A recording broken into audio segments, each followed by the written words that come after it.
Buenas noches con todos los presentes. Espero que se me logre escuchar. Me avisan para... Sí, iniciamos entonces. Gracias. Muy buenas noches con cada uno de todos los participantes que nos inscribieron al curso especializado en asistente de inclusión fiscal y asistente administrativo. El Centro de Capacitación e Investigación Profesional Ciencia Infinita de la ciudad de Cerro de Pasco, juntamente con el Sindicato Único de Trabajadores del Ministerio Público de Pasco, del Distrito Fiscal de Pasco, estamos realizando dicho curso. El día de hoy es la cuarta sesión que está a cargo de la doctora Fabiola Paza Tornero, quien es abogada por la Universidad Nacional de San Agustín, es egresada de la maestría con mención en Ciencias Penales de la Universidad Nacional Mayor de San Marcos, y también es fiscal adjunto provincial provisional en el Distrito Fiscal de Callao, docente en la Escuela del Ministerio Público. Es miembro principal del taller de Derecho Penal Económico y de la Empresa de la Universidad Nacional Mayor de San Marcos. Para mí es un honor dar el paso a la doctora para que nos pueda insertar el tema sobre la elaboración de disposiciones. Tiene el paso, doctora.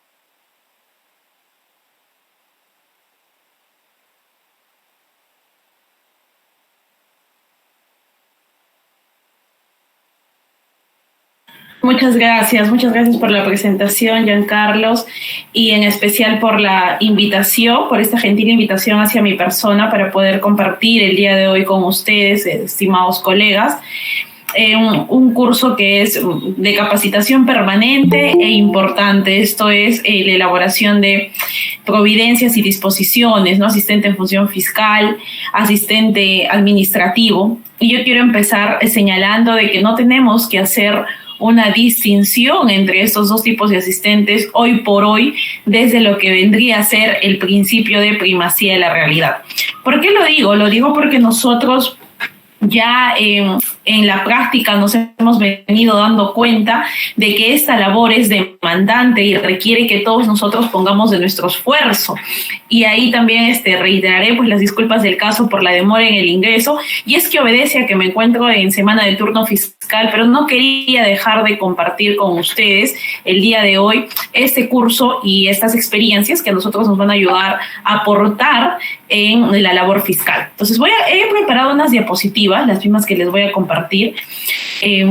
Un minutito porque estoy ahorita a ver, sino que no sé qué pasó aquí, a ver,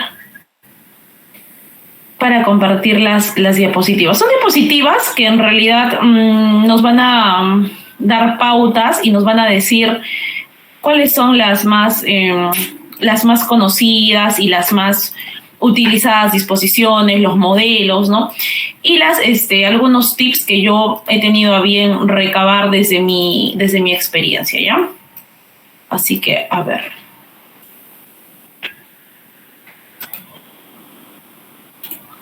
Voy a compartirles acá la pantalla.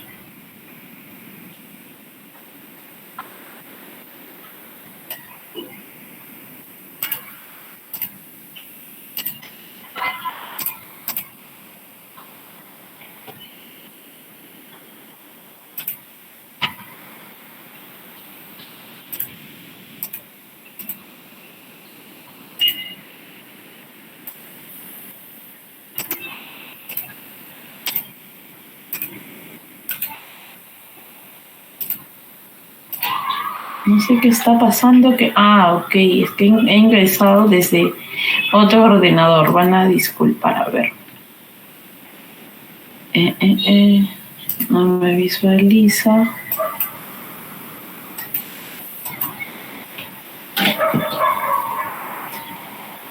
Creo que no reconozco. Acá está, ahora sí.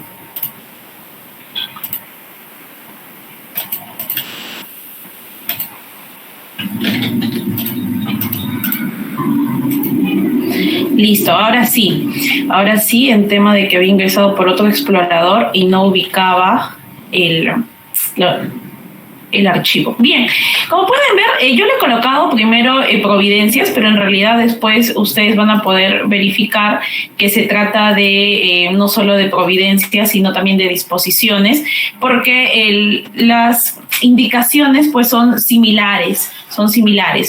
A ver, en primer lugar vamos a decir, como les señalaba ya al iniciar esta exposición, que nosotros tenemos que tener en cuenta cuáles son nuestras funciones como asistente en función fiscal, como asistente administrativo, y que hoy por hoy no hay mucha distinción, no hay mayor distinción al respecto. Entonces, lo que yo les voy a mostrar el día de hoy es cómo ustedes pueden mejorar su redacción en la elaboración de providencias y disposiciones, que son los dos documentos más importantes en la gestión de la labor del fiscal.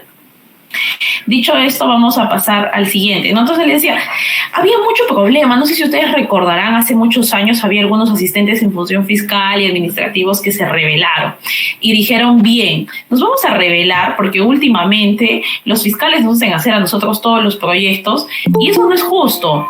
Entonces nos decían, no es justo, no es dable, porque nosotros estamos haciéndoles todo a los fiscales y los fiscales no hacen nada y entonces proyectamos y somos máquinas. Entonces nuestro ROF, era una directiva, señala que nuestras funciones son simplemente tener el sistema actualizado, el SGF, y por lo tanto notificar, diligenciar, tramitar, ¿no? Hacer el trámite respectivo. Entonces ya no queremos proyectar y no vamos a proyectar. Particularmente yo soy de Arequipa, yo he estudiado en la Universidad Nacional de San Agustín, y recuerdo que cuando hacía mi CESIGA y mis prácticas, veíamos mucho esto de parte de algunos asistentes que incluso se sindicalizaron, ¿no? Y señalaban y objetaban de que ellos no debían proyectar. A raíz de esto, y recién el año 2020, se da esta resolución de Fiscalía de la Nación 1110-2020 MPFN, en la que señala que sí es obligación y sí es una función de los asistentes, ya sea en función fiscal, administrativo, elaborar los proyectos y las providencias. Esto, además, ocasiona de que pues, se dé a nivel nacional una pauta para todos los asistentes y que todos estos tengan en claro que sí pueden elaborar. Ya está, o sea, ya no hay más. Si ven ustedes las demás funciones, que imagino ya las están estudiando además en este curso, que son coadyuvar, gestionar, ingresar, verificar, ordenar, mantener la carpeta actualizada, foliarla, ordenarla, tramitarla, ¿no? Todo esto ya lo sabíamos, pero a todo esto han empezado señalando por el punto número 1, elaborar los proyectos de providencias, disposiciones, requerimientos y oficios por orden del fiscal, quien se debe instruir en los lineamientos y fundamentos siendo responsable de la numeración correlativa que corresponda. ¿Cuáles son las principales funciones entonces? Pues pueden ver allí, conformar, organizar, custodiar, foliar. Todo esto ustedes ya lo han analizado, ya lo han estudiado, como pueden ver, entregas de depósitos, ¿no? Hacer actas y todo ello. Entonces, apoyar al fiscal, ¿no? También respecto a las denuncias verbales, respecto a lo que se pueda recabar de cada una de ellas, la información que nosotros podamos percibir y ordenar. O sea, no solo importa el conocimiento, sino importa mucho cómo lo manejamos y cómo lo mantenemos ordenado.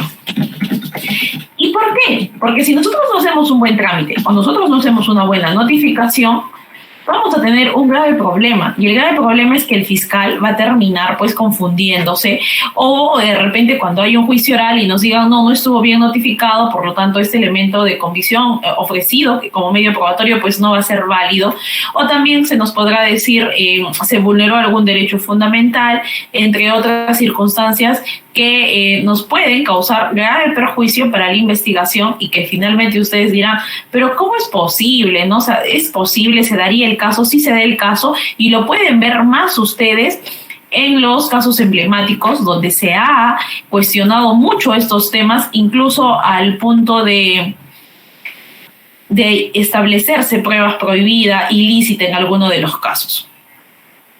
Dicho esto, voy a pasar al siguiente punto, ¿no? Tenemos ya tenemos estas principales funciones, estas otras que guardan relación con las que yo ya les he mencionado y que además son indiscutiblemente vinculadas a la elaboración de providencias y disposiciones. Así que vamos avanzando porque ustedes ya lo conocen. Hay que recordar que hay una línea de autoridad, posición o por orden del fiscal, ¿no? Entonces hay que recordar y hay que tener claro que nuestra institución es una institución jerárquicamente organizada. Y el hecho de que sea jerárquicamente organizada significa que nosotros le respondemos a alguien y si el superior ordena algo, tenemos que adoptar pese a que no sea nuestro criterio del todo, ¿no? Y esto sucede porque además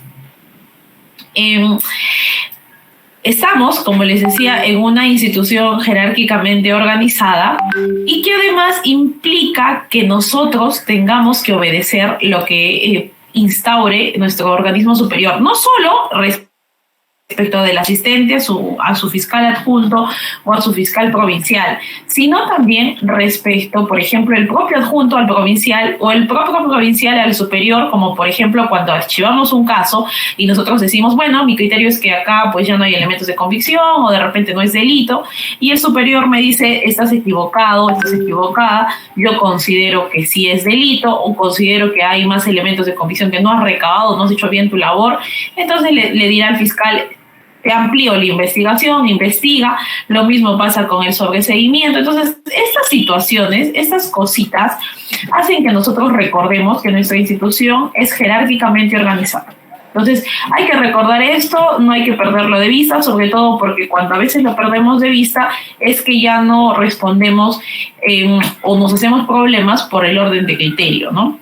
Nivel de responsabilidad. Le respondemos a alguien, pero también nos respondemos a nosotros mismos, ¿ya? Siguiente, el uso de medios tecnológicos. Esta diapositiva la he tenido a bien compartir, decir así, ponerla, ¿no? Porque estamos en una situación de pandemia, estamos en una situación en la cual los tiempos han cambiado. Estamos en una situación en la que, si bien es cierto, ya hay un retorno progresivo para la presencialidad, es más, nosotros estamos asistiendo todos los días presencialmente ya, y creo que en todos los distritos fiscales, ya desde antes, incluso algunos asistentes venían asistiendo. ¿Qué es lo que pasa? Que ya, y como conversábamos con algunos colegas, ya sea defensores, ya sea abogados, ya sean jueces, ya sean asistentes, ¿no? ¿Qué es lo que pasa? Cuando ya hemos llegado a un punto de que sabemos que la virtualidad puede ayudar y que en aquellos años, hace años era un chiste pensar que podíamos tener por válido un acto de notificación vía WhatsApp. Hoy por hoy hay que tenerlo en cuenta, hoy por hoy esto es una realidad, hay que hacer uso de las herramientas tecnológicas, hay que hacer uso de los medios tecnológicos y de los nuevos medios de comunicación. Entonces, esto, por ejemplo, es principal. Esto es trascendental, parece que no lo fuera, parece que no le tendríamos dando tanta importancia, pero en realidad sí lo es sumamente importante y hay que tenerlo presente. Sobre todo porque incluso en las medidas limitativas de derechos ha sido hoy en día muy relevante encontrar esta presencialidad y este espacio digital. Siguiente, las recomendaciones. Yo algo que siempre recomiendo para una mejor labor es tener un listado de pendientes y sacar lo más importante, ¿no? Primero lo más urgente, lo menos urgente y lo que puede esperar un poco. Si tenemos este listado, nos vamos a organizar mejor. La organización de la jornada, que va de la mano con este listado de pendientes, una actualización de la agenda virtual y también una física, si es que todavía somos un poco pegados a lo escrito, una comunicación constante con el jefe inmediato, con el fiscal, y el uso de programas de la tecnología, como les señalaba. Estos 4 pilares, yo los he resumido así, son 4 pilares que yo considero, desde mi experiencia, sirven para nosotros realizar una mejor función como profesionales, como gestores, ¿no? Y estos son los que ven ahí. Como les digo, es un tema ya de elaboración propia, podemos discrepar o no, pero creo que el tiempo y la práctica nos puede dar la razón. Y empezamos con el conocimiento.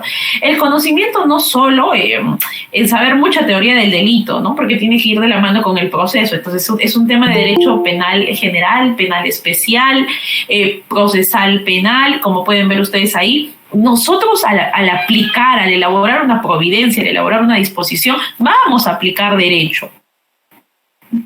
Claro que sí, tenemos que saber derecho, tenemos que conocer la norma. Ahora, ¿de qué sirve si yo conozco mucho la norma, si soy un dogmático que puedo resolver todos los emblemas de la teoría del delito y sin embargo no sé redactar bien? ¿Y a qué me refiero con redacción? A que tengo que tener una buena ortografía, una buena colocación de los signos de puntuación, un punto y coma, las tildes, las mayúsculas cuando corresponda, el punto seguido, los párrafos diferentes. Esta situación sí es importante. A veces no le damos tanta importancia porque decimos, bueno, no... lo que pasa es de que hay que tener en cuenta que nosotros no somos literatos, ¿no? Y yo estuve trabajando un tiempo en el Jurado Nacional de Elecciones y como ahí nosotros proyectábamos las resoluciones que salen en el peruano, como ustedes bien han podido verificar, que a veces se emiten resoluciones del Pleno. ¿Qué pasaba? Que ahí, antes de que lo firmen los miembros del Pleno, antes de que lo firmen ellos, pasábamos por una revisión por especialistas en literatura que dominaban ese tema de la ortografía y ellos nos revisaban a nosotros los abogados. Ya pasabas tu filtro, por así decirlo, de forma, pero tenías que pasar la forma, ¿no? El fondo y la forma, como dicen, la letra y la música. Y esto no se ve en nuestra institución, pero si no se ve, es decir, si no hay al menos a nivel preliminar, primeras instancias, fiscalías de primera instancia, no lo hay. Somos nosotros los que nos tenemos que obligar o los que nos tenemos que autogestionar o autoexigir la correcta realización de estas disposiciones, de estas providencias, porque son parte de nuestro trabajo y van a hablar por nosotros. O sea, de cómo escribamos, van a saber cómo somos como profesionales en el ejercicio del cargo. Y otra situación es que a nivel supremo, por ejemplo, al menos en el Poder Judicial, en algunos casos, yo trabajaba en Fiscalía Suprema y no teníamos corrector de dicción, pero en el Poder Judicial a nivel supremo sí hay. Entonces, recordar que, miren, la importancia de que a última instancia sí nos exijan este tema de redacción, ¿no? Ahora, no solo es saber colocar bien las tildes, los puntos y comas, sino que hay que tener una capacidad de síntesis. Y la capacidad de síntesis a la que les hago mención es, por ejemplo, y ustedes deben conocer, cuando nos llega un informe policial o una denuncia de parte, la señora te dice, no sé, estoy llorando, me robaron a mi niña, pero luego también me la devolvieron y luego me la pegaron, y entonces se mezclan los hechos, se mezclan los tiempos, te cuentan primero el futuro, luego retroceden, luego te cuentan lo que pasó hace años, ahora se cuentan por qué no se llevan con esta persona del denunciado, ¿no? Y confunden. Entonces tú los escuchas, tú les recibes, es tu deber como Ministerio Público escucharlos en un turno, les recabas la denuncia, recibes el informe policial, pero no vamos a hacer un control-C, control-V, o no vamos a retipiar lo mismo que ha puesto la policía. Nosotros tenemos que organizarnos y proyectarnos a futuro. Cuando hacemos una acusación, ustedes saben qué exige la Corte Suprema: circunstancias precedentes, concomitantes y posteriores. Ya lo ha dicho la Corte Suprema, esa es la imputación adecuada, fáctica, narrativa de los hechos, lo que se debería hacer.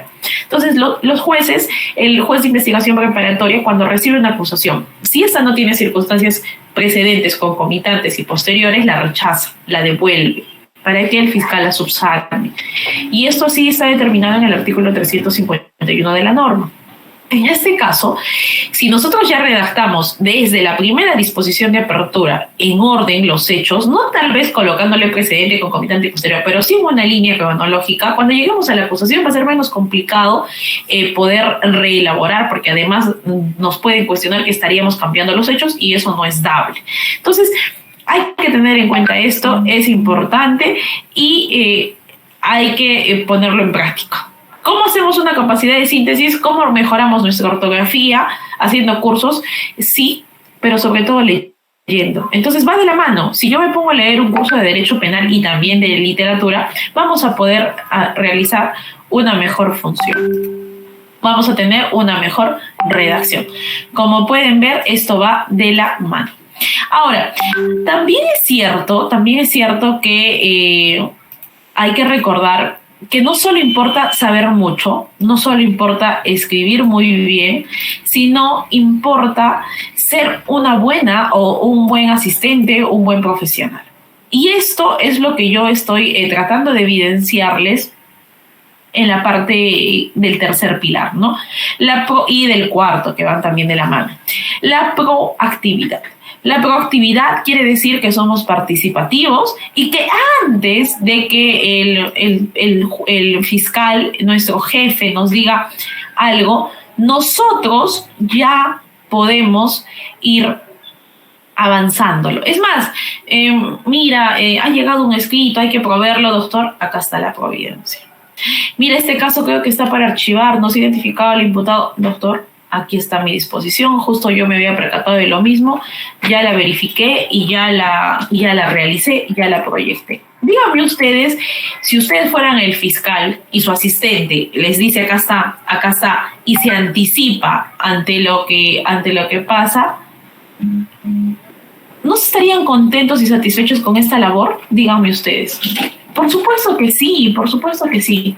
Entonces, eso importa mucho para la realización de una buena labor y una buena imagen. Y es más, les comento que esto de la proactividad lo vamos aprendiendo desde que somos practicantes o desde casa cuando nos dicen nuestros papás, tienes que ser atento, ¿no? Ya pues hijo, sé atento, ayúdame en la casa. Esto es un tema de formación. Esto no lo vamos a aprender en un libro. Esto no nos lo va a mostrar la dogmática penal. Esto lo vamos a aprender en la práctica. Es más, viendo a otros buenos ejemplos de asistentes, a otros buenos fiscales, a otros elementos, no sé, cecilistas, o incluso recibiendo el consejo de personas mayores que ya tienen experiencia en este ejercicio de ejercer un cargo público como servidor público, es decir, servir al Estado, servir a nuestra ciudadanía. ¿Qué es lo que genera? Genera pues que nosotros mejoremos como profesionales. Eso es un punto. Y el otro es la lealtad, porque de nada me sirve ser el mejor asistente, el que redacta mejor, el que conoce más, el que se anticipa lo que diga su fiscal, si yo no soy leal, no soy correcto y no muestro un respeto a los valores de fidelidad, empezando por mí, hacia mí como persona, hacia mi jefe con el que trabajo y terminando por la institución. Estos valores son sumamente relevantes e importantes para nosotros tener en cuenta que podamos hacer una adecuada labor. Y con estos 4 puntos voy a dar pase al siguiente punto, entrando ya poco a poco y cada vez con mayor detenimiento a lo que son los ejemplos de elaboración. Yo sé que esto es un curso de especialización de asistente en función fiscal administrativa en la elaboración, por ejemplo, de providencias, de disposiciones. He empezado por disposiciones para poder providencias para diferenciar de las disposiciones, ¿no? Y tenerlo claro, y creo que también va a ser mejor así. Las providencias no requieren mayor análisis del derecho, no requieren mayor fundamento ni motivación, son algo muy puntual, y las disposiciones sí requieren un fundamento legal, requieren estar debidamente motivadas y por ello van a ver que la diferencia no solo es por lo extenso, sino también por la motivación y lo que se responde ante el pedido y lo que se resuelve. En este caso, por ejemplo, tenemos una providencia, ustedes pueden verla, el encabezado lo da la institución siempre, nosotros le podemos poner carpeta fiscal, si quieren le ponemos las partes, a veces sí, a veces no, el número de providencia también va, algunos le ponen a mano, otros a computadora, dependiendo cuál es la que toca, la fecha, el dado cuenta y el dispone. No hay mayor ciencia, no hay mayor, ¿qué podemos decirle? Como les decía, no es un tema ya de derecho, es un tema de orden, de mantener la carpeta ordenada, de tener el orden en cada diligencia realizada y de dar cuenta, ¿no? Si recibo información, pues la voy a tener en cuenta al momento de resolver y eso es lo que voy a colocar en mis providencias. A ver, vamos a pasar al siguiente modelo. Acá es algo muy simple, ¿no? Nos piden que consintamos de la disposición de archivo, el agraviado, y se le dice, ya le hemos consentido, usted ya lo resuelve. La siguiente es una presentada también, se coloca y dice, es una pericia.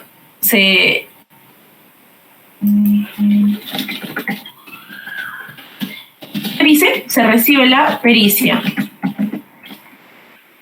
Se recibe la pericia, hay biométrico, no se presentó la confección de diseño facial, por lo tanto, téngase en cuenta al momento de emitir pronunciamiento. Bien. Continuamos. Acá, por ejemplo, tengo otros modelitos. Estos son de las providencias. Acá hay una que es más larga, ¿no? En esta que es más larga, por ejemplo, vamos a tener que hemos proveído varios escritos. 1, 2, 3, 4, no necesariamente presentados por la misma parte. Acá hay que tener en cuenta que cuando realizamos estas providencias es porque no vamos a hacer, imagínense, llegaran 50 escritos y 50 providencias diarias, ¿no? Y eso pasa mucho en los casos en las fiscalías especializadas de lavado, de corrupción de funcionarios, etc. Por lo tanto, no realizamos este tipo de labor extenuante innecesaria, ¿no? Porque proveer uno por uno sería innecesario. Entonces, les he querido colocar este ejemplo. Por ejemplo, son apersonamientos, como podemos ver, uno pide copias, otro acá pide que ha ido a la defensa pública porque lo han citado y le hemos dicho, pero es que claro, no te podemos dar copias ni nada porque tú eres testigo, no estás en calidad de testigo. Y por eso se dispone que, por ejemplo, no se tiene por apersonado, se responde los otros sí. Hay que ser consecuentes, lo que me piden con lo que respondo, que tengo presente, no al lugar, qué cosa, ¿no? Lo solicitado por el testigo, pero comuníquense con él, el asistente, no explíquele, expídase las copias y los segundos otros sí. Como pueden ver ustedes, y el famoso regístrese, notifíquese y haga, ¿no? Como pueden ver, esa es una disposición de mi autoría. Y pues lo único que hemos hecho acá es proveer diversos escritos que son 5, como pueden ver, y al momento de responder también son 5 numerales, porque tiene que ser congruente. Bien, ahora sí, nos vamos a adentrar. Hemos corrido un poquito en la introducción, pero necesaria introducción. Elaboración de disposiciones. Estas son las principales disposiciones: la de apertura, la de ampliación y prórroga, la de archivo, abstención, formalización de investigación preparatoria y conclusión de la investigación preparatoria. Tenemos otros tipos de impulso, de libertad, testigo protegido, de consentida, de cumplimiento en mérito a la orden superior, pero ahora vamos a entrar y les voy a dejar de compartir ello porque les voy a empezar a compartir los PDFs de las disposiciones. A ver, permítame que lo...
Bien, como pueden ver ustedes, estos son los modelitos de disposiciones. A ver, yo algo que les quiero comentar es que los modelos pueden cambiar, pero la forma en general puede cambiar. Pero lo que no puede cambiar o lo que tiene que estar siempre presente es la premisa fáctica empezando, ¿no? Presupuesto fáctico, premisa normativa y conclusión. Entonces, esta premisa fáctica tiene que ser congruente con la normativa para poder arribar a una conclusión. Y esta conclusión tiene que estar debidamente motivada. Nosotros en la universidad hemos estudiado argumentación jurídica, hemos estudiado filosofía del derecho, hemos estudiado constitucional, caso Juliana y Amoja, ¿no?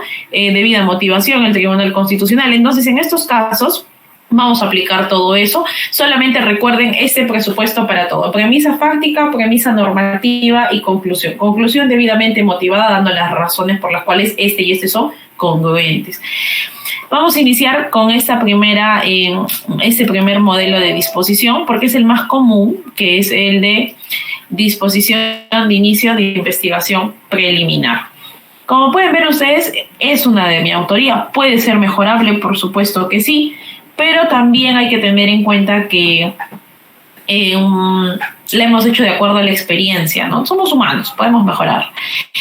A ver, primero el encabezado es como una providencia. Pueden ver ustedes, es lo mismo. Después tenemos los datos que siempre van, ¿no? De las partes, el nombre de la disposición de investigación preliminar, el número de disposición, que usualmente la de apertura es la 1, el lugar, la fecha, esto también lo conocen. El dado cuenta, o algunos le ponen vistos, acá no hay ningún inconveniente. El dado cuenta a veces es cuando tu asistente te da cuenta de que ha llegado algo. El vistos es cuando tú te has percatado, pero en realidad casi siempre es prácticamente lo mismo, no hay mayor ciencia al respecto. El oficio, detallas qué estás viendo, ¿no? Y sobre todo el estado de la investigación, cuál es la investigación y tus considerandos. En el primer considerando, por ejemplo, ustedes ven acá que he puesto hecho en materia de investigación, hay que narrar los hechos. En este caso creo que es un caso de falsificación de licencia. Luego, miren, premisa fáctica. Ya empezamos, ¿no? Lo que les decía, premisa fáctica. Luego tenemos premisa normativa. ¿Cuál es la premisa normativa? Lo que paramos investigando nosotros respecto a la norma procesal penal. ¿Cuál es?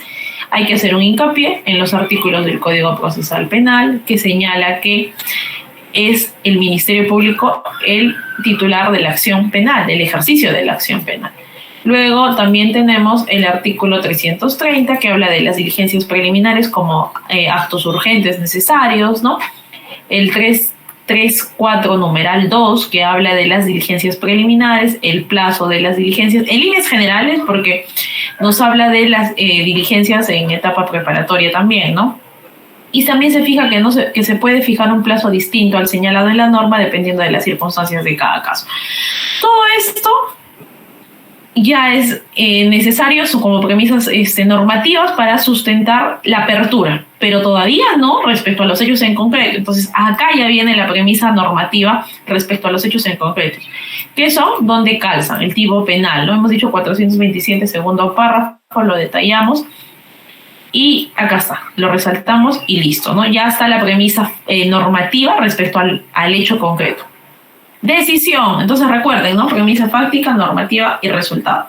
Decisión, la decisión es dar inicio a la investigación preliminar en despacho fiscal, puede ser en la policía, porque recuerden que tenemos órganos de apoyo al fiscal, en el término de 60 días contra alguna persona por la presunta comisión de delito contra la fe pública o uso de documento falso, ¿no? En agravio del Estado, se disponen los actos de investigación. Miren ustedes los actos de investigación. Acá yo prefiero ya colocarle el enlace porque si yo no tengo cómo ubicar a la parte o la parte lo recibe el mismo día, faltando 5 minutos, porque suele pasar, ya tienen el enlace y se pueden dirigir directamente al enlace. Le pongo la fecha y la hora y el enlace los va a enviar allí. En el caso del investigado, le pongo siempre el apercibimiento de que designe abogado defensor, porque como ustedes saben es un derecho fundamental, el derecho a la defensa, y es obligatorio que cuente con su abogado defensor, salvo apercibimiento de asignarle a un defensor público si es que no avisara, ¿no? Y así evito que el proceso se me dilate. Entonces, eso, por ejemplo, es algo que esto lo he venido aprendiendo en el camino, ¿no? Porque primero que lo citaba tal día, tal hora, y se acabó. Cuando vino pandemia seguíamos poniendo el mismo modelo, y entonces después cuando era Google Meet las personas no sabían qué enlace iba a ingresar y se comunicaba mucho tiempo después, ya se había pasado el plazo y era reprogramar y era un doble trabajo. Entonces yo sugiero siempre colocar de una vez el enlace y también hacerle el apercibimiento del abogado defensor a efectos de no dilatar la investigación o demorar en su trámite, ¿no? Luego tenemos los demás actos diligentes, como pueden ser en este caso por la especialidad del delito, que es al Ministerio, al MTC, ¿no? Al Ministerio de Transportes y Comunicaciones, a fin de que informe si la licencia ha sido tramitada, ¿no? La municipalidad, también a la propia municipalidad. Después se les pone en conocimiento de los sujetos procesales el correo electrónico institucional y también el número personal, bueno, el número del trabajo, para que ellos puedan coordinar. No todas las personas hacen uso de la tecnología, de las herramientas, algunos son muy mayores, entonces hay que colocarles, hay que hacerles saber a qué medio van a presentar sus escritos. Y es el cliché que a veces, no, que en este caso dice se realicen las demás actuaciones que aconseja la criminalística y las técnicas de investigación que conduzcan al pleno esclarecimiento de los hechos, previa notificación a fin de no vulnerar el derecho de defensa y debido proceso. En otros le ponemos de cliché, se lleven a cabo ya las diligencias urgentes, necesarias y pertinentes a fin de esclarecer el hecho en materia de investigación, y se acabó, ¿no? Notifíquese, y se acabó. Entonces acá tenemos otra, a ver, también es apertura, también como pueden ver es el mismo esquema, acá están hechos en materia de investigación, ya son más largos. ¿Por qué la puse esta? Porque en esta, me parece que es una estampa así, puse algunas diligencias adicionales, ¿no? E incluso después vamos a ver el archivo. Tenemos, miren, la premisa fáctica siempre, ya hemos pasado, tenemos la premisa normativa, artículo 65 numeral 2, ¿no? Gracias por haberme amado, por haberme brindado tu amor, tu ternura, tus besos. Gracias. ¿Qué más? Inciso 2 de la norma 330 en concordancia con esta del numeral 1, el 2 del 334 de los plazos de los días de investigación, y en el caso en concreto necesario, dicen, mérito a los 329 y 330, ¿no? Que es realización de diligencias y dirección de la investigación. Calificación jurídica, miren ustedes, en realidad es casi lo mismo, y parte decisoria. Acá en la decisión he tomado todavía más diligencias e incluso he pedido que se recabe ante la red social WhatsApp la conservación de los datos. Se trataba de una estafa, una persona que había estafado a otra a través de un número de WhatsApp. Entonces teníamos ese dato y nosotros le podemos requerir como Ministerio Público WhatsApp, que hoy en día trabajamos en coordinación, que conserve la cuenta. Es decir, no borre el backup, así esta cuenta se elimine. Después haremos, como ven ustedes acá, el levantamiento del secreto bancario, por acá está, de comunicaciones, para que nos diga a quién le pertenecen estos números, y ahí WhatsApp sí nos puede informar, porque caso contrario WhatsApp por la reserva de estos datos no nos informa. Y una serie de diligencias similares, ¿no? Del tema de la IP, de ver quién es, ¿no? A quién le pertenece. Se realizan, acá le puse el otro cliché, las demás diligencias conducentes útiles y pertinentes para los fines de la presente investigación. Como ven ustedes, no hay mayor ciencia. Hasta ahí es un esquema de apertura, es un caso de porresto fáctico, presupuesto normativo, miren ustedes, calificación jurídica y parte dispositiva. Ya está. ¿Qué pasa aquí, no? En esta última, ¿por qué le he colocado, no? Porque 3 aperturas, doctoras, ya sabemos, no es lo más sencillo, ¿no? No, lo que pasa es que hay ciertos delitos, como el de estafa, que requieren, miren, estos actos de investigación de conservación de datos, de solicitar a la red social WhatsApp, a Facebook, de solicitar a OCITE la titularidad, de solicitar el levantamiento secreto de las comunicaciones, de realizar las diligencias anteriores, ¿no? Todo esto, del IP, eso es diferente. Y en este caso, que es un delito de coacción, que hay mucho en el Callao de coacción y extorsión, además de detallar, ¿no?, los hechos, materia de investigación de manera cronológica, y en algunos casos ya necesario transcribir los mensajes de amenaza que recibía esta persona, vamos a colocar los fundamentos jurídicos, que son los mismos, que casi siempre es solo control C, control V. La calificación jurídica en este caso es coacción.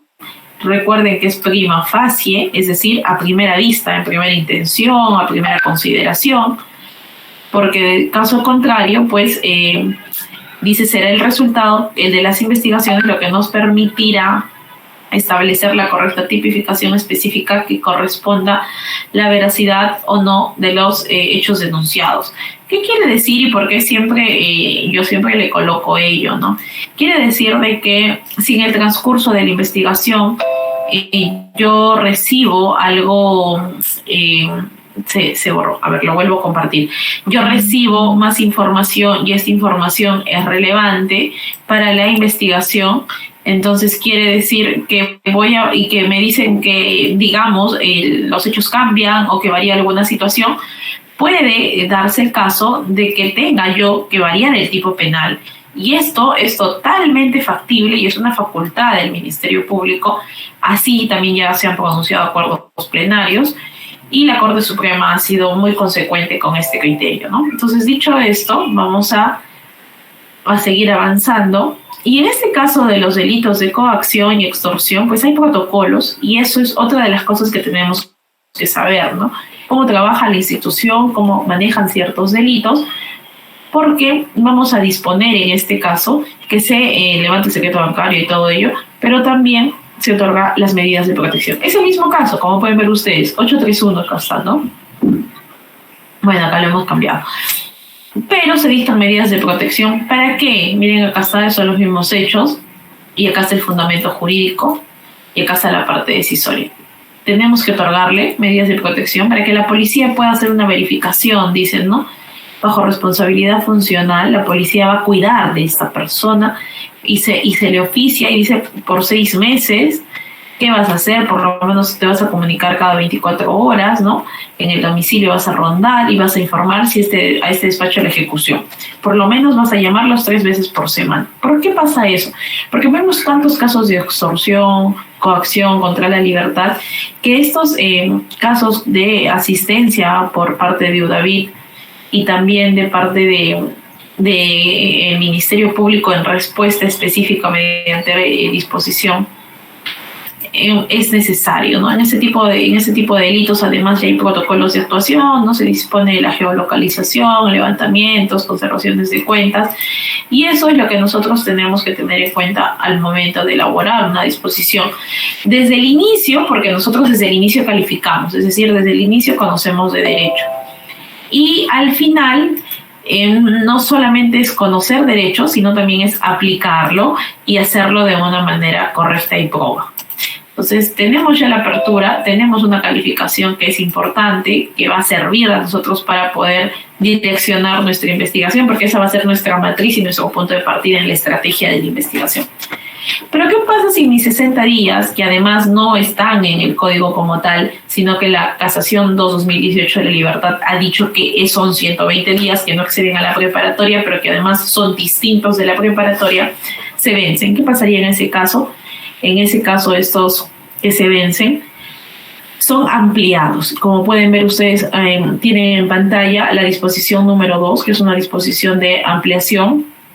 En esta disposición pues se determina que el plazo ha vencido, pero no solo el plazo ha vencido, sino que es necesario más plazo, porque no se ha cumplido con todas las diligencias. Entonces, ¿qué es lo que corresponde? ¿Qué es lo que va a hacer la parte? ¿Qué es lo que va a hacer el fiscal? Pues ampliar la investigación, porque además todavía se encuentra dentro del plazo, para con ello poder emitir un pronunciamiento acorde a ley. Entonces, vamos a ver que en esta ampliación también, pese a que sea una simple ampliación que se tiene que hacer con disposición, también es necesario y también es importante realizar una adecuada fundamentación. ¿Por qué? Porque lamentablemente, bueno, no lamentablemente, sino que por un tema de respeto al debido proceso, al derecho de defensa y sobre todo al plazo razonable, yo tengo que explicarle al imputado por qué le estoy ampliando, qué diligencia me falta, ¿no? No voy a ir y voy a decir, bueno, ya se me acabó el plazo y te reemplazo, pues no te lo amplío, te formalizo si quiero, o espero como fiscal a que me interponga un control de plazo. Eso no es dable, eso no es así, eso se critica y por eso se hace de esta manera. En este caso en concreto es un caso de fraude informático y lo que tenemos acá pues es, eso también es de autoría mía propia, y yo le coloco en antecedentes. ¿Por qué? Porque cuando yo manejaba casos complejos de lavado, de corrupción de funcionarios y eran tomos, cuando yo iba a la última disposición y encontraba antecedentes, tenía un resumen resumen de todo el decurso del proceso, y eso a mí me ayudaba y me facilitaba mucho al momento de presentar mis requerimientos, ya sean mixtos, de acusación o de sobreseguimiento. Entonces, yo lo recomiendo. Sé que hay casos que nosotros manejamos que son más pequeños, pero hay que tomar en cuenta que es importante tener esa parte de los antecedentes, ¿no? Entonces vamos a continuar. Como ven ustedes acá, eso de los antecedentes es un punto adicional, es un plus. Le colocamos ampliación, están en los artículos necesarios. Ustedes se pueden percatar allí, los artículos procesales están referidos a esto, a la necesidad de ampliar, y sobre todo dónde está el fundamento legal. Esto, que ya además ya les estoy mostrando, tiene que ser fundamentado. Acá está, casación 2/2008.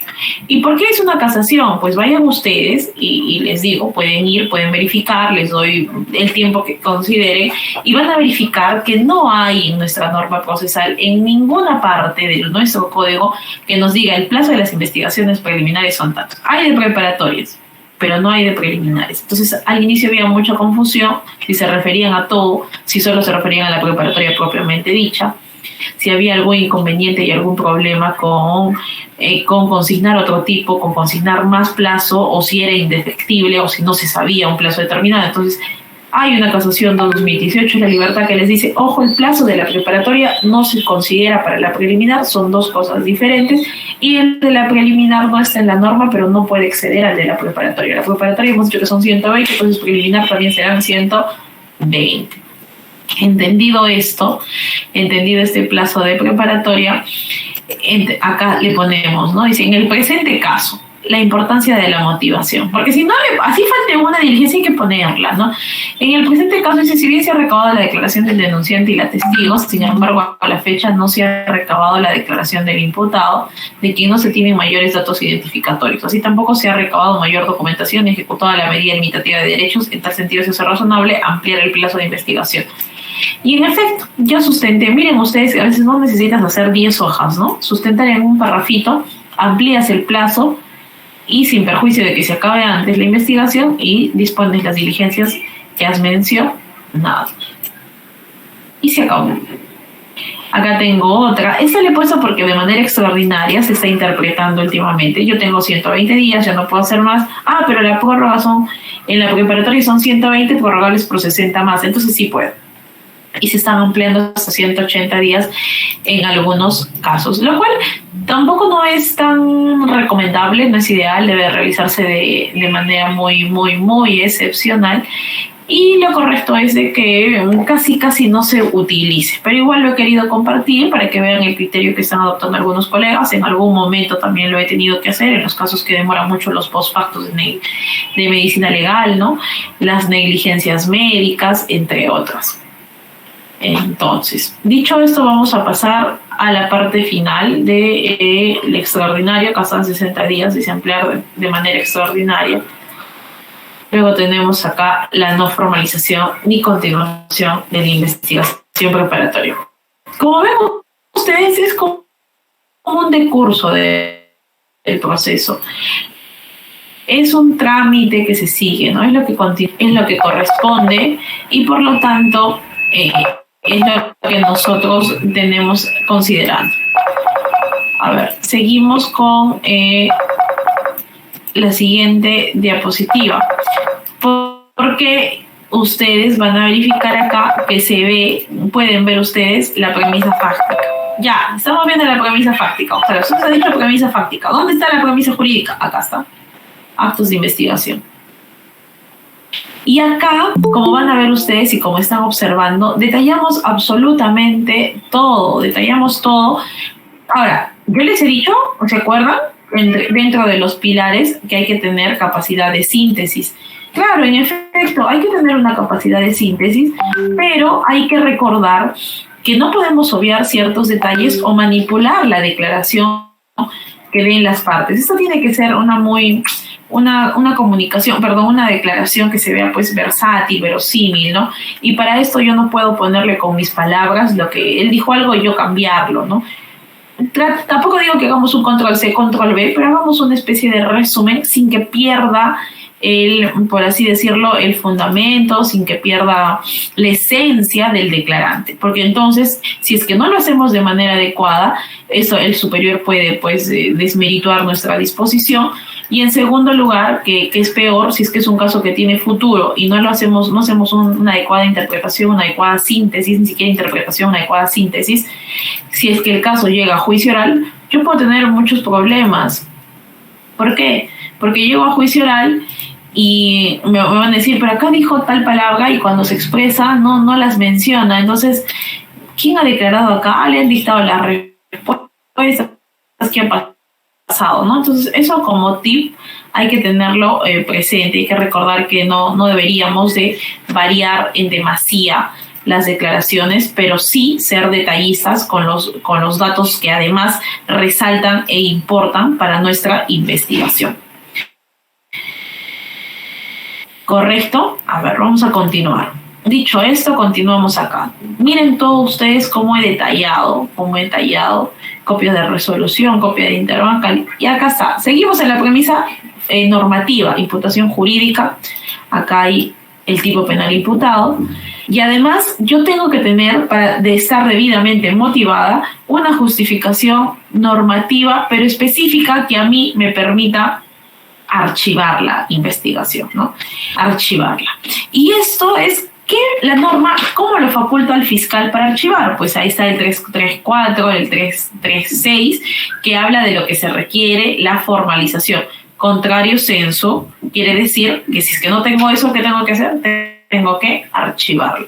Y así pueden ver ustedes los fundamentos que están aquí, ¿no? Justificación normativa, el 336, que dice que hacen las diligencias preliminares y qué se requiere para formalizar la investigación. Se habla de que el titular de la acción penal es el Ministerio Público, eso también es importante, pero también se dice que finalmente, si bien es cierto, el Ministerio Público es el titular de la acción penal, también hay que cumplir ciertos requisitos. Entonces hace una interpretación conjunta, además coloca las normas que tienen que ser entendidas de manera conjunta, y acá es la parte de la fundamentación, y creo que es la parte más importante, ¿no? El análisis del hecho investigado, si quieren le ponemos el análisis del hecho imputado, si quieren le ponemos fundamentación, pueden llamarlo como ustedes deseen. Pero lo correcto y lo importante no es cómo lo llamemos, sino el contenido. A ver, muchas veces algunos abogados nos plantean recurso de queja, ¿no? Porque se han quedado en el antiguo código. Archivamos un caso y dice recurso de queja. ¿Es recurso de queja? No, es requerimiento de elevación. El requerimiento de elevación no lo plantean tal cual. Pero nosotros, ¿qué vamos a hacer? Les vamos a denegar, les vamos a decir, bueno, era recurso de requerimiento de elevación y tú has puesto queja, por lo tanto te deniego improcedente por equivocarte, por poner mal las cosas. No es cierto. No podemos hacer eso. ¿Por qué no podemos hacer eso? Porque estaríamos denegándole el derecho a la pluralidad de instancias, no a la doble instancia, la pluralidad, y además de la defensa, ¿no? Porque nosotros no podemos restringir un derecho o un principio procesal por una forma. Eso no debe darse. Entonces, ya incluso la Corte Suprema se ha pronunciado en el caso Aurelio Pastor, ha mencionado que lo que importa es el contenido y no que le pongamos de título. Igual es acá en las disposiciones. No importa que le pongamos de título, importa esto. Cuando ya me dicen, en el caso subanálisis, se postula la comisión del tipo penal, se analiza y se empieza a detallar acá. Incluso a veces hemos detallado, miren, partes, les hemos puesto paréntesis para no poner todo tal cual, sino que hasta ahí es importante, se pone en cursiva. O sea, ya depende cada quien cómo quiera hacerse entender, ¿no? Y podemos continuar acá, miren, en negrita, ¿no? ¿Qué es lo que pasó? ¿Qué debió pasar? Sin embargo, se ha deducido, ¿no? Y continuamos. Y miren, se sigue analizando, ¿no? Lo que han presentado, qué hemos oficiado, qué más hemos hecho, pero que finalmente no hemos recabado la información necesaria. Además, dicen, ¿no? En su oportunidad, la Gavia interpuso Tintecopy, se tiene esto, otro. Si bien es cierto, el representante del Ministerio Público es el titular de la acción penal, hay que recordar que no es el único que puede recabar, ¿no? Sino también la Gaviada. Y en este caso, pese a todo, no se ha llegado a individualizar al imputado. Ya el Tribunal Constitucional también ha dicho que no es un caso cerrado de por vida, sino que si hay nuevos elementos de convicción se puede reexaminar. Y finalmente, que es no formalizar ni continuar con la investigación preparatoria. esto, por ejemplo, yo lo puedo hablar así rápido y puedo decir que está muy bien, pero porque es lo mío, pero sé que si lo sometemos a debate ya sería más específico, con más detalle, si es que el tiempo nos daría, pues podríamos encontrar errores o podríamos encontrar mejoras. Como yo siempre le digo a mi asistente, lee mi modelo. Cuando me cambian de asistente le digo, léelo, si quieres lo mejoras. Es más, por favor, mejóralo, porque quiere decir que estás con muchas ganas de aprendizaje y me estás aportando algo nuevo. Entonces, todo es susceptible de ser mejorado, pero la idea y la lógica, recordemos, es esa, ¿no? Premisa fáctica, normativa y conclusión, que debe estar debidamente fundamentada y motivada para que no tenga vicios ni tenga defectos de motivación. Entonces, dicho esto, a ver, vamos a proceder acá. Siguiente modelito. Tenemos otro archivo, como pueden ver es similar, en este caso era por drogas, me parece. Sí, microcomercialización o microproducción. Acá hemos hecho hincapié en la tipicidad objetiva y en la tipicidad subjetiva, si no mal recuerdo, en el elemento de tendencia interna trascendente, ¿no? Acá está, elemento subjetivo especial de distinto del dolo, que es de tendencia interna trascendente. ¿Qué quiere decir? Quiere decir de que no solamente tienes que tener la droga, sino que tienes que tener la finalidad de comercializarla, porque entonces si no, no es delito, independientemente de la que te enamora y se va. Ella sabe que está bueno, está y no la presumen. Tenemos el informe policial, valoramos todo. Miren ustedes cómo valoramos, qué dice el informe, qué ha especificado, que no se puede establecer actos de pase, qué han dicho los policías, que no han visualizado. Eso es lo importante, que es el examen preliminar, cuánto de droga era, qué han dicho el imputado, señala que es consumidor y en el toxicológico ha salido que sí. No registra antecedentes, también eso influye. Y así se hace un análisis de todo, y se dice que no hay elementos de convicción que han podido establecer que el hecho constituya delito, ¿no? No hay suficientes elementos, porque ¿cómo podríamos encontrar que digamos si hay suficientes elementos cuando encontramos que esta persona pues tiene antecedentes, tiene reportes, cuando por ejemplo le encontramos muchos paquetitos, muchos quetes, cuando le hemos visto haciendo el pase, el famoso saludo, ¿no? Para entregar el quete, o cuando encontramos varias monedas, ¿no? En sus bolsillos, o cuando lo persiguen y en su domicilio encuentran una balancita para pesar. Entonces todas esas situaciones son prueba indiciaria que hay que valorar, pero en este caso no había nada de ello, entonces hemos archivado por eso, ¿no? Acá tengo otra que, miren, desde la 1, archivo eliminar. ¿Por qué? Porque consideré que no era delito, me parece. Y a ver, nos vamos a ir al final, porque la parte dispositiva es la que nos resume todo, ¿no? Robo grabado en agravio del... ya, es un LQ. El famoso LQ, ustedes también deben recordar, tenemos el mismo orden, esta es la disposición, ¿no? Acá está los que resulten responsables. Casi siempre es mi criterio que si ya se hizo todo en el turno, es decir, le dije, haz un ITP, llama a la agraviada, tómale su declaración, verifica si hay cámaras, recaba que tenga un identificador. Si ya se hizo todo eso y aún así no se obtiene, pues entonces soy la idea de no volver a citar a la agraviada porque genero que le causo falsas expectativas. Y así lo menciona en una parte de la disposición, como pueden ver ustedes. Acá seguimos pasando. Y acá tenemos los detalles, ¿no? Estamos detallando qué hemos hecho como Ministerio Público. Y yo coloco, sí, por acá debe haber una parte en la que digo, ella ya dijo esto, ¿no? Mira, acá está, en el caso en cuestión, la parte de gravedad no puede identificar al sujeto que le robó y tampoco existen cámaras de videovigilancia que nos pueda ayudar a identificarlo, ni ha presentado documentación que acredite la preexistencia de los bienes sustraídos. Ahora, en otra parte, me parece que es más arriba, yo le digo, ¿no? Ya me ha dicho, acá está, ¿no? Que el sujeto utilizaba lentes oscuros, no logró identificar su rostro y se dio la fuga con rumbo desconocido. Esto evidencia que el único testigo del hecho, que es la agraviada, no puede distinguir al autor. Y se puede inferir razonablemente que en caso de que se cite a la agraviada efectos de que rinda su declaración y coadyuve con la identificación del presunto autor, reiterará lo vertido en su denuncia policial, siendo insuficiente para satisfacer el presupuesto de individualización. Claro, en efecto. ¿Qué requiero para formalizar? ¿Qué me dice el 34336? Me dice individualizar al imputado, ¿no? Y en este caso tengo que individualizarlo, sino caso contrario no voy a poder. Y no voy a poder formalizar, y entonces, contrario censo, voy a tener que archivar. y es lo que hacemos en el presente caso. También para no generar falsas expectativas al justiciable. Listo, tenemos acá otra que es de estafa.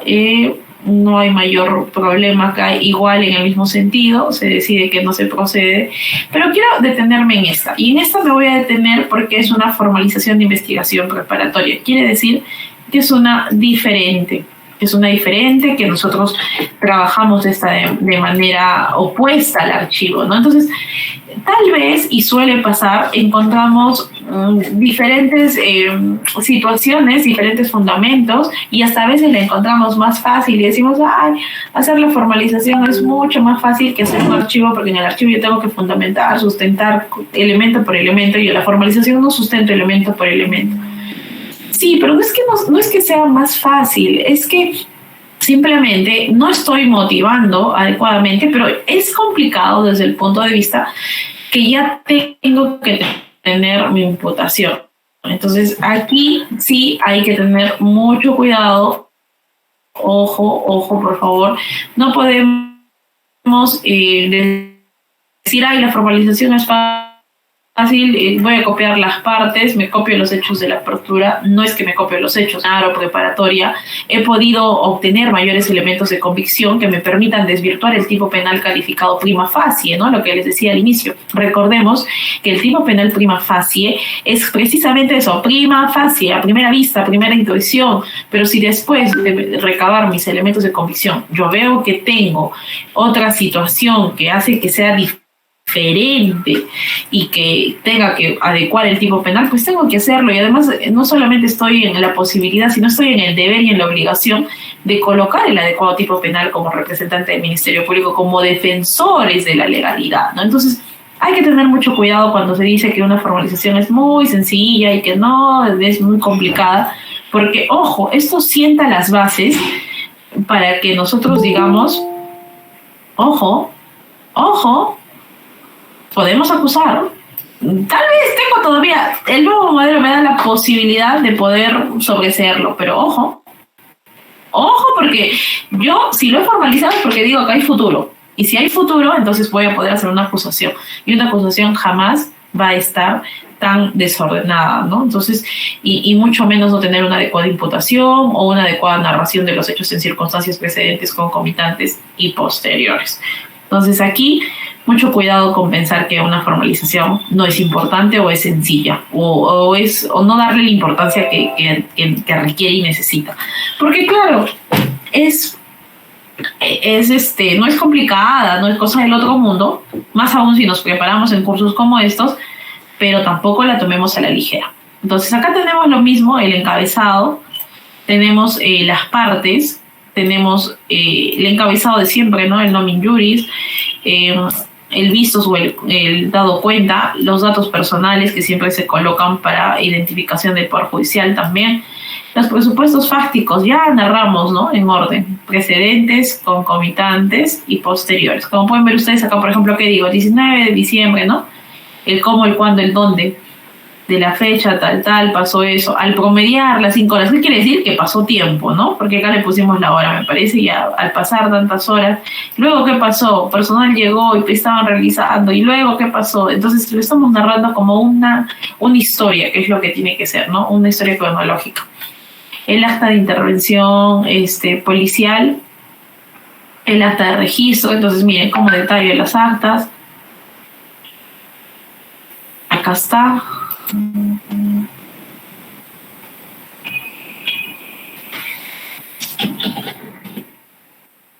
A ver, continuamos.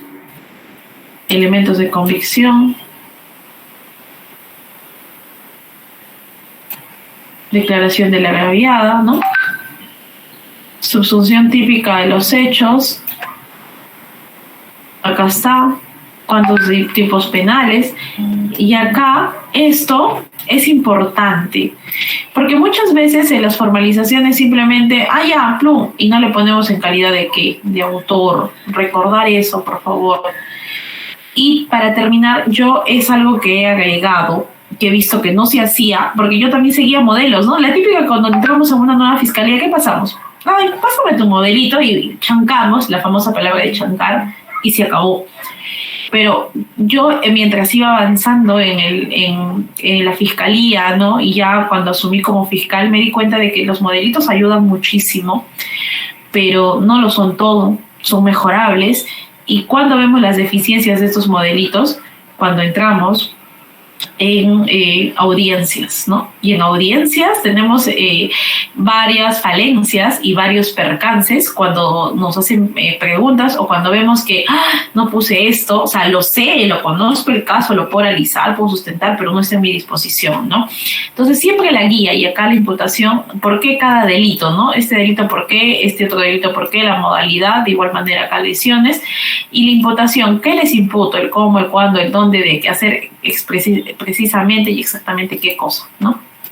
Esto yo aconsejo colocarlo porque nos va a ayudar y nos va a dar una luz de qué investigamos. Si tenemos claro qué le imputamos y cuál es mi teoría del caso, entonces voy a recabar los elementos de convicción necesarios o elementos de prueba más adelante para poder ofrecerlos al juez y después actuarlos en juicio oral. Entonces, el objeto, eso sí es cliché, que siempre lo ponemos, los presupuestos, ya sabemos que la norma del 336 nos dice los 4, ¿no? Que aparezcan indicios reveladores de la existencia, que la acción no haya prescrito, que se haya individualizado al imputado, que se hayan satisfecho los requisitos de procedibilidad. Plazo de la formalización, medidas coercitivas, a veces en algunos casos dice sí, que se emita la prisión preventiva, en otros casos dice que no, que por ejemplo en este caso dice no pesa, en otros casos yo formalizado, ya lo van a ver más adelante, y acá dice formalizo, ¿no? Siempre lo importante de qué estoy decidiendo y la realización de todos estos actos que como ven ustedes ya tienen su Google Meet. Tercero, poner en conocimiento del juez de la investigación preparatoria porque así se ordena en el código y eso nos lo ponemos acá.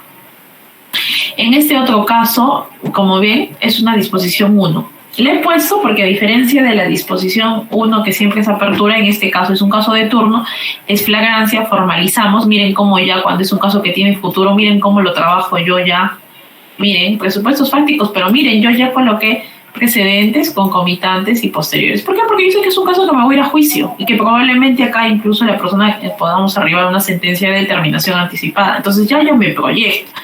Elementos de convicción, miren ustedes, esto no cambia, hay que detallar, ¿no? Colocar, por ejemplo, la fecha, es importante colocar qué elemento, qué folio y qué fecha, no olvidarnos eso y qué se detalla en ella.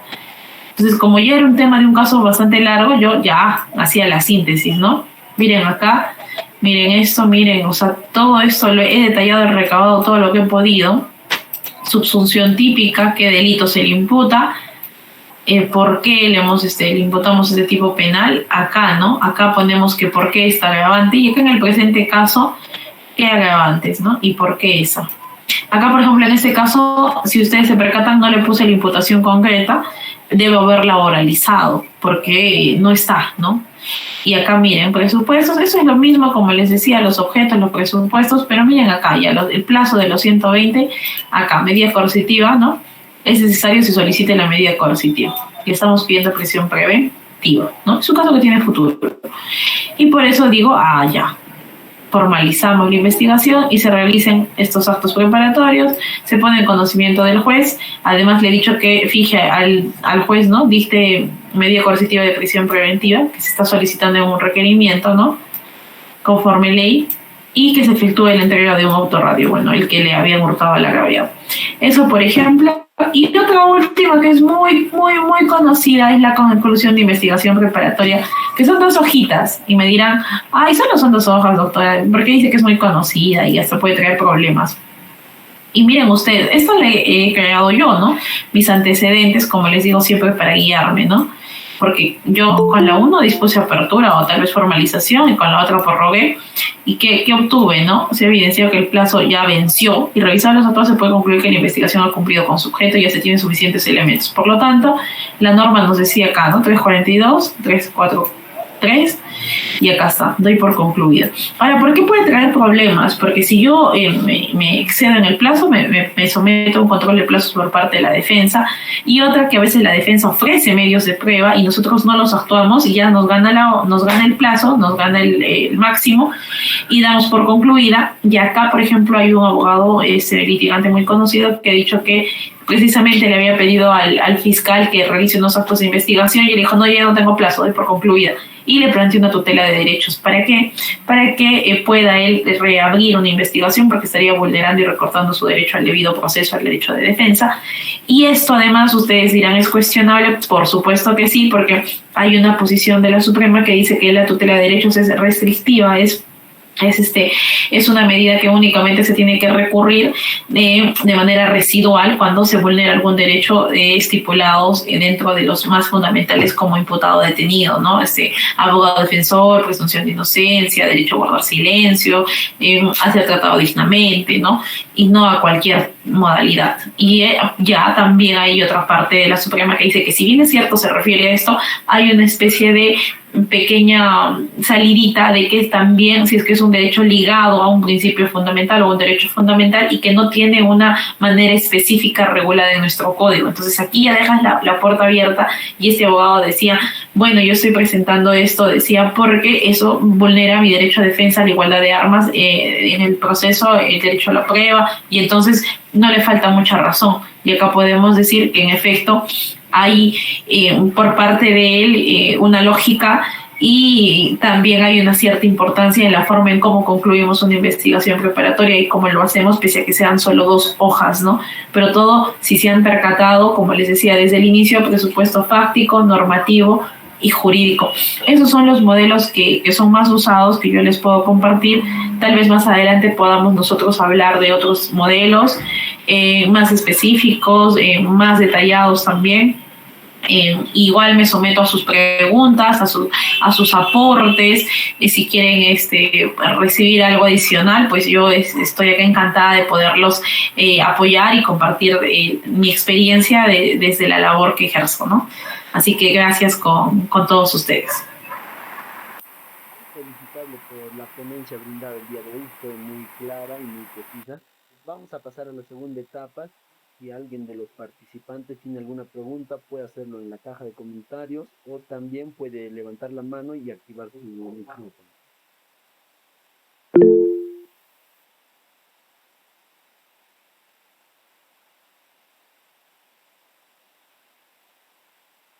Si me permite, doctora. Ya, de antemano, muy buenas noches, y también con los demás participantes. Excelente disertación, y más aún si hablamos del tema práctico. Doctora, bueno, al margen de las providencias, disposiciones, entiendo que esto va a la par pues con el sistema de gestión fiscal. Usted señalaba de que esto debe estar actualizado por el asistente, lógico. ¿Ya? Mi pregunta, doctora, es, la Fiscalía pues está supeditado a plazos, y esos plazos se reflejan justamente en este sistema de gestión fiscal. Entonces mi pregunta es, yendo más allá de lo que usted ha señalado, ¿cuáles son las sanciones, doctora, cuando, bueno, ya se les está venciendo o se les venció al final uno o varios procesos, ¿no? Hablando de plazos. Entonces me gustaría saber, doctora, ya que usted está dentro de esta entidad que muchos odian, detestan y no quisieran llegar, y eso es como primera. La segunda, doctora, ¿cuál es su criterio respecto al el tema de investigación cuando se cita, pues, ¿no?, a la parte agraviada, a la parte imputada, y entre ellos, pues, al testigos?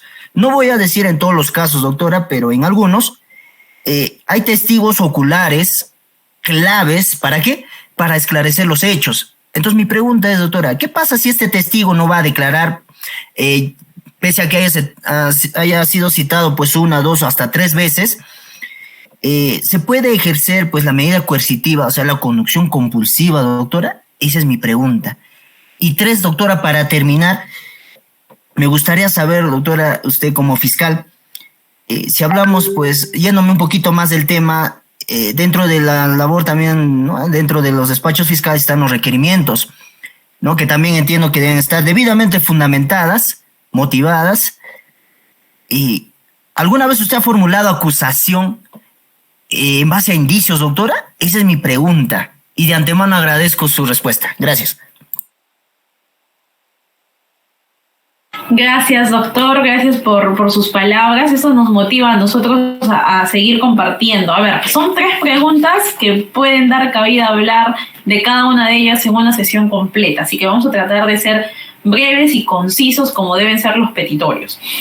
A ver, respecto a la sanción de los plazos, ¿no? Se mencionaba cuál es la sanción de los plazos. Yo reconozco que soy parte de una institución que ha venido perdiendo prestigio ante la ciudadanía, pero eso no tenemos que atribuírnoslo únicamente a las deficiencias que pueda presentar el Estado y a la carga procesal, sino también a un tema humano, ¿no? Es todo en su conjunto, hay muchas deficiencias, falta personal, falta material, falta logística, falta presupuesto, falta muchas cosas que hay que implementar.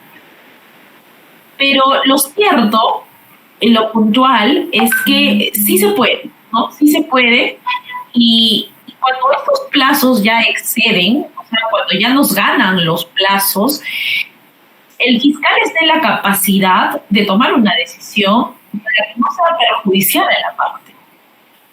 Lo cierto es que cuando sucede y ya la parte lo ha venido solicitando y a veces se le ha hecho a un lado, porque pasa, pues hay dos mecanismos, ¿no? Y nuestra norma procesal lo ha establecido. Tenemos el control de plazos como una audiencia especial en la que la defensa le dice al juez: exíjale al fiscal que cumpla los plazos porque no los está cumpliendo. Y tenemos otro supuesto que incluso a veces es más célere que el propio juez, es la oficina de control interno, ¿no? O sea, yo me siento agraviada, pues voy a control interno, presento mi queja y digo, este fiscal no es eficiente, en mi caso, ya tiene el caso atrasado 100 días, qué sé yo, presento mi queja. Entonces, control interno en el acto, casi en el mismo día, a veces al día siguiente a más tardar, los llama, les pregunta, y entonces el fiscal, porque no le abran un proceso, porque no lo destituyan, va a tener que emitir un pronunciamiento. Ahora, se evalúa, ¿no? Se evalúa dentro de lo humano y dentro de lo posible, tanto control como el juez le van a dar un plazo al fiscal para que se pronuncie, y allí sí, si es que no lo hace, pues se va a supeditar a una sanción. Eso es lo que se da en la práctica y no lo suelo recomendar porque a nadie nos gusta que nos hagan procesos en control interno, pero ahí vamos. Es lo que le aconsejo al estimado colega. Por eso me decía bien un fiscal, ¿no? El día que un fiscal decide irse a litigar, sabe muy bien cómo exigir, ¿no? Cómo molestar. Como decía, el que sabe atar la zapatilla la sabe desatar. El otro punto era, me señalaba respecto a los testigos oculares, que son incluso muy trascendentales, y cuál es el criterio para citarlos, no citarlos, recitarlos o incluso solicitar su conducción compulsiva. O sea, acá hay que tener en claro que el fiscal tiene tiene un mandato, incluso puede ordenar la conducción compulsiva con apoyo de la Policía Nacional, pero es lo último que se debe de hacer, ¿no? Siempre y cuando la parte se haya mostrado reacia. Lo que se ve es que hay ciertas partes que nuestra norma procesal no ha regulado como tal de manera específica, pero recurrimos a la norma civil para hacer un símil o una especie de similitud de la regulación procesal, por ejemplo, de notificaciones y citaciones. Se dice que son 2 veces, a la tercera pues ya puedo conducirlo compulsivamente. Lo ideal es no pelearte con la parte, lo ideal es que esa parte acuda voluntariamente, pero si no queda otra medida, pues hay que hacerlo y sí se puede hacer. ¿Hay facultad? Por supuesto que hay facultad.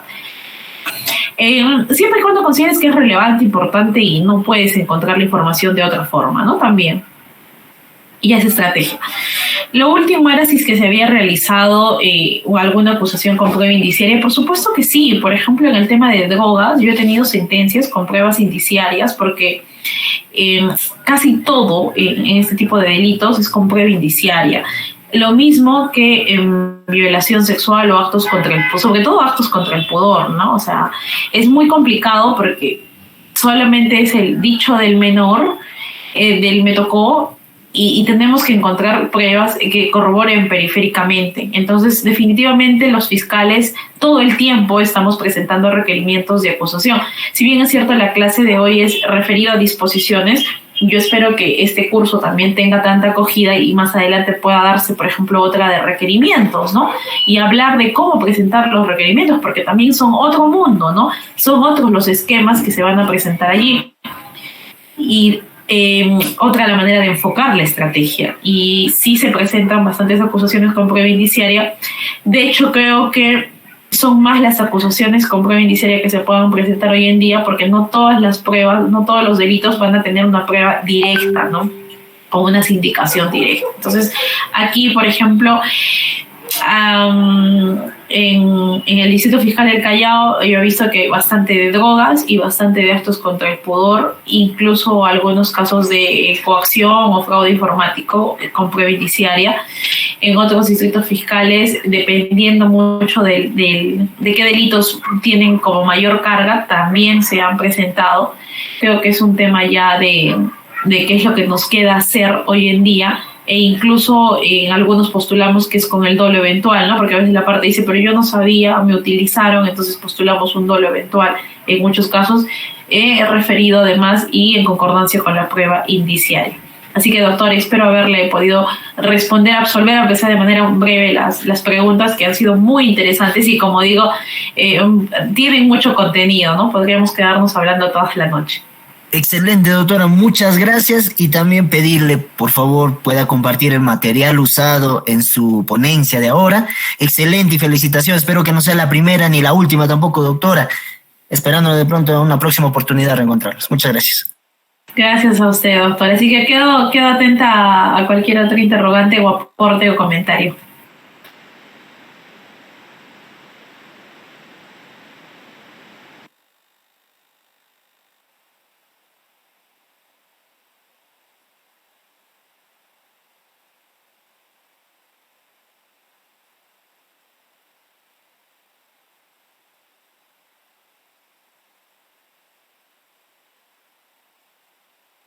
De parte de los participantes.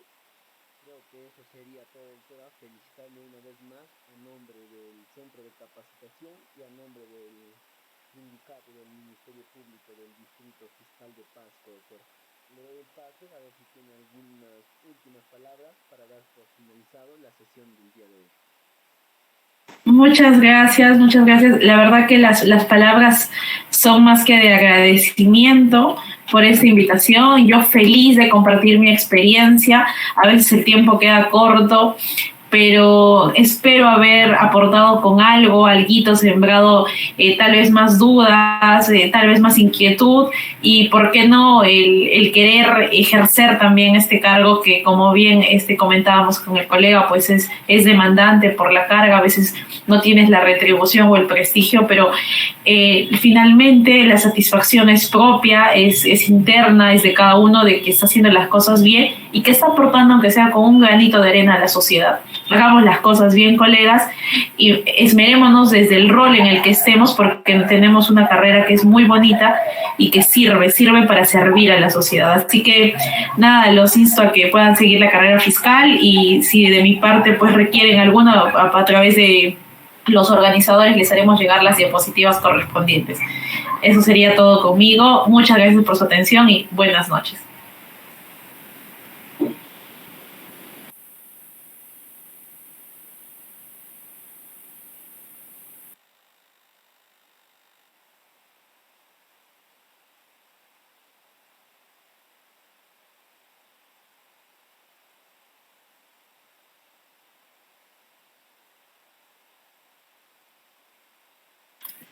Muchas gracias y buenas noches.